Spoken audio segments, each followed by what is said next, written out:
Welcome to Immerse Kingdom's reading for Week 9, Day 41.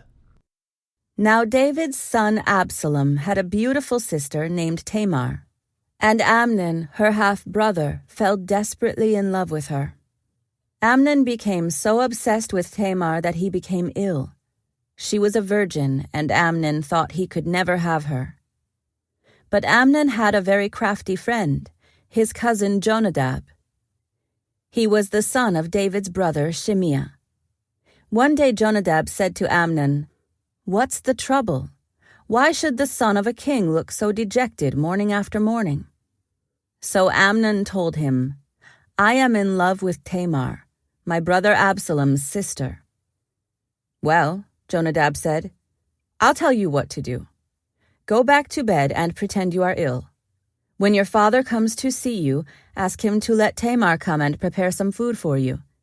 Tell him you'll feel better if she prepares it as you watch and feeds you with her own hands." So Amnon lay down and pretended to be sick. And when the king came to see him, Amnon asked him, "Please let my sister Tamar come and cook my favorite dish as I watch. Then I can eat it from her own hands." So David agreed and sent Tamar to Amnon's house to prepare some food for him.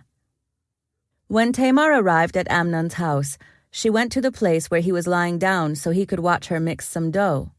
Then she baked his favorite dish for him.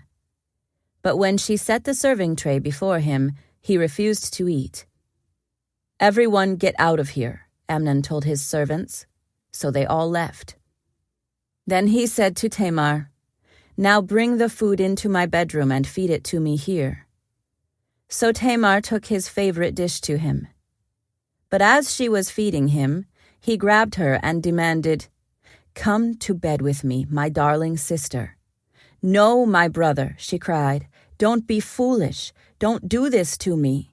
Such wicked things aren't done in Israel. Where could I go in my shame? And you would be called one of the greatest fools in Israel. Please, just speak to the king about it, and he will let you marry me." But Amnon wouldn't listen to her, and since he was stronger than she was, he raped her. Then suddenly Amnon's love turned to hate, and he hated her even more than he had loved her. "Get out of here," he snarled at her.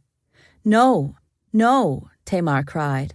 "Sending me away now is worse than what you've already done to me." But Amnon wouldn't listen to her. He shouted for his servant and demanded, "Throw this woman out and lock the door behind her." So the servant put her out and locked the door behind her. She was wearing a long, beautiful robe, as was the custom in those days for the king's virgin daughters. But now Tamar tore her robe and put ashes on her head. And then, with her face in her hands, she went away crying. Her brother Absalom saw her and asked, "Is it true that Amnon has been with you?" "Well, my sister, keep quiet for now, since he's your brother. Don't you worry about it." So Tamar lived as a desolate woman in her brother Absalom's house. When King David heard what had happened, he was very angry. And though Absalom never spoke to Amnon about this, he hated Amnon deeply because of what he had done to his sister. 2 years later, when Absalom's sheep were being sheared at Baal-Hazor near Ephraim, Absalom invited all the king's sons to come to a feast. He went to the king and said, "My sheep shearers are now at work. Would the king and his servants please come to celebrate the occasion with me?" The king replied, "No, my son. If we all came, we would be too much of a burden on you." Absalom pressed him, but the king would not come, though he gave Absalom his blessing. "Well then," Absalom said, "if you can't come, how about sending my brother Amnon with us?" "Why Amnon?" the king asked. But Absalom kept on pressing the king until he finally agreed to let all his sons attend, including Amnon. So Absalom prepared a feast fit for a king. Absalom told his men, "Wait until Amnon gets drunk. Then at my signal, kill him. Don't be afraid. I'm the one who has given the command. Take courage and do it. So at Absalom's signal they murdered Amnon. Then the other sons of the king jumped on their mules and fled. As they were on the way back to Jerusalem, this report reached David. Absalom has killed all the king's sons. Not one is left alive. The king got up, tore his robe, and threw himself on the ground. His advisers also tore their clothes in horror and sorrow. But just then Jonadab, the son of David's brother Shimea, arrived and said, "No, don't believe that all the king's sons have been killed. It was only Amnon. Absalom has been plotting this ever since Amnon raped his sister Tamar. No, my lord the king, your sons aren't all dead. It was only Amnon." Meanwhile, Absalom escaped. Then the watchman on the Jerusalem wall saw a great crowd coming down the hill on the road from the west. He ran to tell the king, "I see a crowd of people coming from the Horonaim road along the side of the hill." "Look," Jonadab told the king, "there they are now. The king's sons are coming, just as I said." They soon arrived, weeping and sobbing, and the king and all his servants wept bitterly with them. And David mourned many days for his son Amnon. Absalom fled to his grandfather, Talmai, son of Ammihud, the king of Geshur. He stayed there in Geshur for 3 years.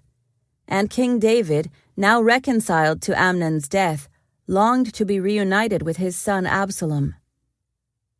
Joab realized how much the king longed to see Absalom. So he sent for a woman from Tekoa who had a reputation for great wisdom. He said to her, "Pretend you are in mourning. Wear mourning clothes and don't put on lotions. Act like a woman who has been mourning for the dead for a long time. Then go to the king and tell him the story I am about to tell you." Then Joab told her what to say.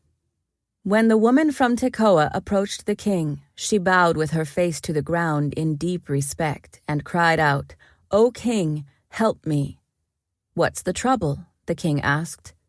"Alas, I am a widow," she replied. "My husband is dead. My 2 sons had a fight out in the field, and since no one was there to stop it, one of them was killed. Now the rest of the family is demanding, 'Let us have your son. We will execute him for murdering his brother. He doesn't deserve to inherit his family's property.' They want to extinguish the only coal I have left, and my husband's name and family will disappear from the face of the earth." "Leave it to me," the king told her. "Go home, and I'll see to it that no one touches him." "Oh, thank you, my lord the king," the woman from Tekoa replied. "If you are criticized for helping me, let the blame fall on me and on my father's house, and let the king and his throne be innocent." "If anyone objects," the king said, "bring him to me. I can assure you he will never harm you again." Then she said, "Please swear to me by the Lord your God that you won't let anyone take vengeance against my son. I want no more bloodshed." "As surely as the Lord lives," he replied, "not a hair on your son's head will be disturbed." "Please allow me to ask one more thing of my lord the king," she said. "Go ahead and speak," he responded. She replied, "Why don't you do as much for the people of God as you have promised to do for me? You have convicted yourself in making this decision, because you have refused to bring home your own banished son. All of us must die eventually. Our lives are like water spilled out on the ground, which cannot be gathered up again. But God does not just sweep life away. Instead, he devises ways to bring us back when we have been separated from him. I have come to plead with my lord the king, because people have threatened me. I said to myself, perhaps the king will listen to me and rescue us from those who would cut us off from the inheritance God has given us. Yes, my lord the king will give us peace of mind again. I know that you are like an angel of God in discerning good from evil. May the Lord your God be with you." "I must know one thing," the king replied, "and tell me the truth." "Yes, my lord the king," she responded. "Did Joab put you up to this?" And the woman replied, "My lord the king, how can I deny it? Nobody can hide anything from you. Yes, Joab sent me and told me what to say. He did it to place the matter before you in a different light. But you are as wise as an angel of God, and you understand everything that happens among us." So the king sent for Joab and told him, "All right, go and bring back the young man Absalom." Joab bowed with his face to the ground in deep respect and said, "At last I know that I have gained your approval, my lord the king, for you have granted me this request." Then Joab went to Geshur and brought Absalom back to Jerusalem. But the king gave this order: "Absalom may go to his own house, but he must never come into my presence." So Absalom did not see the king. This concludes today's Immerse reading experience. Thank you for joining us.